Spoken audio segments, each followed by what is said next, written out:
Hi, it's 6:30 in the morning, Saturday, December 28th, and I am just over here minding my own business. I arrived at this rest area in Oregon just before midnight last night. Well, I guess before midnight this morning.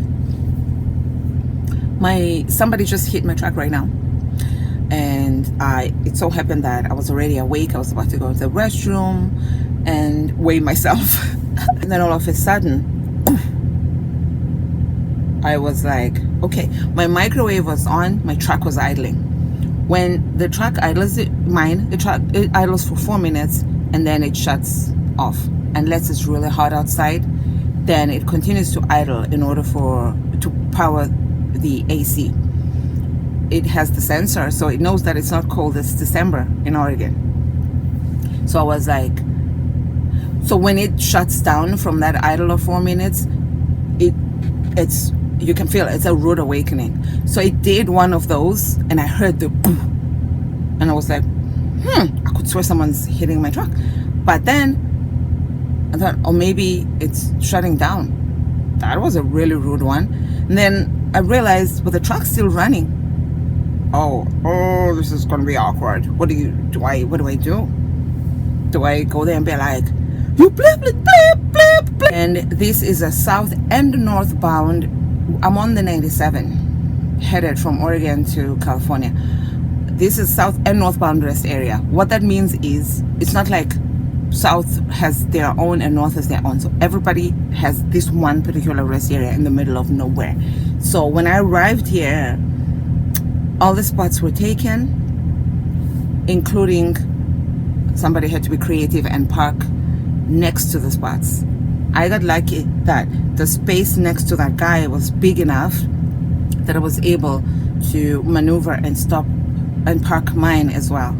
And there was enough space between that guy and myself for another truck to fit in. Actually, when I was adjusting mine, I was like, I'm too tired, it's too late, I can't really see, I don't want to end up making a mistake. Let me just make sure, instead of coming as close as possible to the guy to my left, let me just make sure that there's enough room between him and myself that another guy can fit in.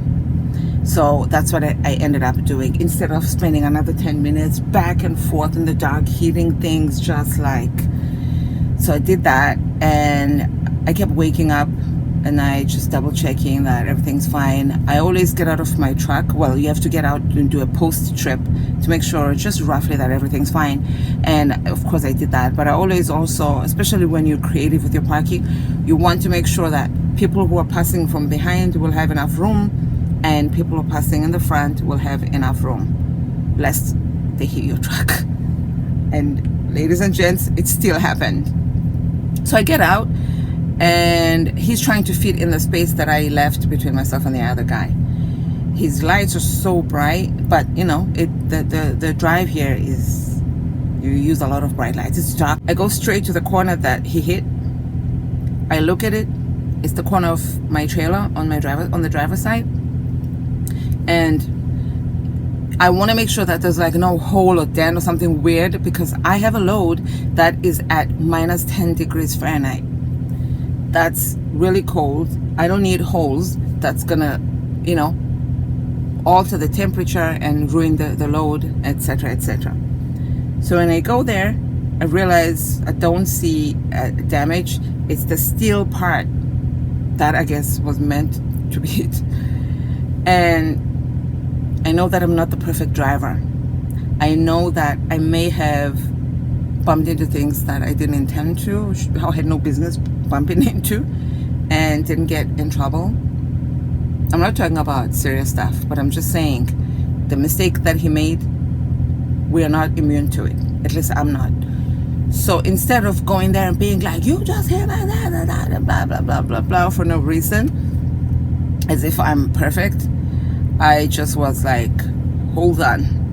I double checked that, and I saw that there was nothing, and then I looked on his driver's side, because I'm on his passenger side, on his driver's side to see if he'll be able to feed, and I just was like, come, hold on, go to this side, come. He got it in, and then and he was like, thank you. I was like, you're welcome. He didn't even say sorry about that. But you know what? Because last night when I was driving here, that's the end of that story. I didn't do anything about it, and he's fine. He's here. He's parked. He's turned off his truck. He's going to sleep. He probably was driving through the night. It's 6 a.m.